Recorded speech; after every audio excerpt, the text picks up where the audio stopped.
कल्पना कीजिए, एक ऐसी दुनिया जहां पूरी धरती बर्फ से ढक चुकी है, जीवन का हर निशान ठंड में जम गया है।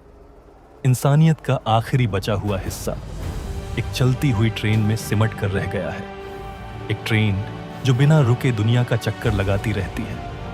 इस ट्रेन के भीतर एक नया समाज बसाया गया है, जहां अमीर लोग शाही जिंदगी जीते हैं और गरीब लोग जीने के लिए हर दिन संघर्ष करते हैं। लेकिन इस चलती हुई दुनिया के भीतर भी षड्यंत्र, सत्ता की लड़ाई और गहरे राज छिपे हुए हैं। सवाल बस इतना है, कौन जिंदा बचेगा, कौन मिट जाएगा और किस कीमत पर। आइए इस बर्फीली दुनिया की रोमांचक यात्रा की शुरुआत करते हैं। स्नोपियर्सर की कहानी में आपका स्वागत है। 2031 का साल था जब इंसानों ने अपने लालच और गलत फैसलों से खुद अपनी दुनिया को खत्म कर लिया। ग्लोबल वार्मिंग को रोकने के लिए आसमान में एक केमिकल छोड़ा गया, लेकिन नतीजा ये निकला कि पूरी धरती बर्फ के कब्रिस्तान में बदल गई। धरती का तापमान -100 डिग्री से भी नीचे चला गया। अब बाहर रहना मतलब कुछ ही मिनटों में मौत को गले लगाना। इस बर्फीली तबाही से बचने का बस एक ही रास्ता था, स्नोपियर्सर। एक ऐसी ट्रेन जो कभी नहीं रुकती, एक चलती हुई दुनिया जिसमें बची खुची इंसानियत ने शरण ली है। लेकिन ट्रेन के भीतर भी सब बराबर नहीं है। यहां पर भी समाज बंट चुका है। फर्स्ट क्लास, वो अमीर लोग जो पूरी ऐशो आराम की जिंदगी जीते हैं। सेकंड क्लास, वो लोग जो काम करते हैं लेकिन थोड़ा सम्मान पाते हैं। थर्ड क्लास, मजदूर, सफाई कर्मी और रसोइये जिनका काम सबकी सेवा करना है। और सबसे पीछे टेल सेक्शन, वो लोग जो टिकट के बिना चढ़ गए थे, जिन्हें सिस्टम ने कब का भुला दिया। ये लोग जानवरों जैसी जिंदगी जीते हैं, भूख, बीमारी और जुल्म के साए में। अब बात करते हैं हमारे मुख्य किरदारों की। एंड्रे लेटन, टेल सेक्शन का लीडर। एक समय में डिटेक्टिव रह चुका लेटन अब बदलाव की आग अपने अंदर समेटे हुए है। मेलानी कैविल, ट्रेन की असली बॉस। बाहर से सौम्य दिखने वाली मेलानी असल में ट्रेन को चलाती है और हर बड़े फैसले का केंद्र है।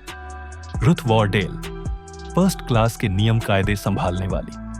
वो पूरी ट्रेन के अनुशासन और नियंत्रण की रक्षक है।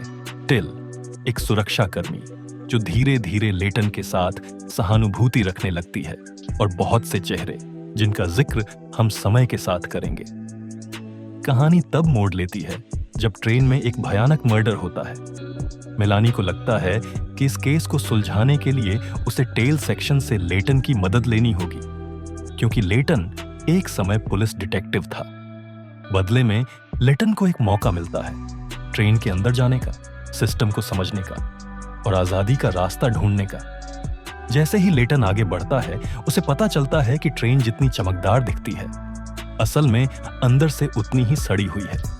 झूठ, साजिश। जैसे ही एंड्रे लेटन ट्रेन के अंदर प्रवेश करता है, वह महसूस करता है कि यहाँ हर डिब्बे में एक अलग ही दुनिया बसी हुई है। बाहर से ये ट्रेन जितनी आकर्षक और शानदार लगती है, अंदर से उतनी ही भ्रष्ट और अव्यवस्थित है। लेटन को जल्द ही समझ में आता है कि उसके लिए सबसे बड़ा खतरा सिर्फ सिस्टम ही नहीं, बल्कि ट्रेन के भीतर के लोग भी हैं। उसे यकीन होता है कि यहाँ कोई भी व्यक्ति बिना किसी नियत के नहीं है। हर कोई अपनी साजिशों में उलझा हुआ है। लेकिन लेटन का मकसद सिर्फ एक है, टेल सेक्शन के लोगों को इस जंगली दुनिया से मुक्ति दिलाना। पहला मिशन, लेटन को मेलानी से पहला बड़ा मिशन मिलता है। एक खास ट्रेनों की लाइन में चल रहे कोल्ड स्टोर को चुपके से फिर से शुरू करना। यह मिशन इतना महत्वपूर्ण था कि अगर वो असफल होता तो ट्रेन पूरी तरह से ठप हो सकती थी। लेकिन इसके लिए उसे किसी भी कीमत पर ट्रेन के सेकंड क्लास और फर्स्ट क्लास के गार्ड से बचना होगा। लेटन का पहला कदम समझदारी से काम करना था। वह जानता था कि कोई भी बड़ी गलती उसकी पूरी योजना को तबाह कर सकती है, इसलिए उसने हर कदम बेहद सोच समझ कर उठाया। जैसे ही उसने अपने मिशन को शुरू किया, उसे एहसास हुआ कि उसे केवल ट्रेन के भीतर ही नहीं, बल्कि बाहर भी खतरों का सामना करना पड़ेगा। सिस्टम का सच जैसे जैसे लेटन की कहानी आगे बढ़ती है, वह समझता है कि ट्रेन के भीतर के लोग सिर्फ अपनी अपनी सत्ता और स्वार्थ के लिए लड़ रहे हैं। मेलानी और रुथ की योजनाएं इतनी गहरी और जटिल थीं कि उन्हें पूरी तरह से नष्ट करने का रास्ता ढूंढना बेहद मुश्किल था।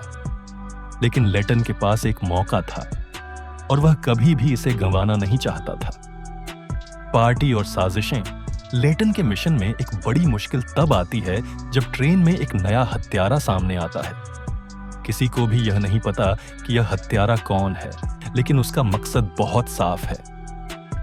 वह उन सभी लोगों को खत्म करना चाहता है जो सिस्टम के खिलाफ खड़े हैं। लेटन को यह समझ में आता है कि यह केवल एक पर्सनल साजिश नहीं है, बल्कि यह पूरी ट्रेन को खत्म करने की योजना का हिस्सा है। अब उसे खुद को इस अजनबी हत्यारे से बचाना होगा और साथ ही अपनी योजना को भी पूरा करना होगा। अगला कदम अब तक लेटन ने जो कुछ भी किया था वह उसे एक बड़े रहस्य के पास ले गया था।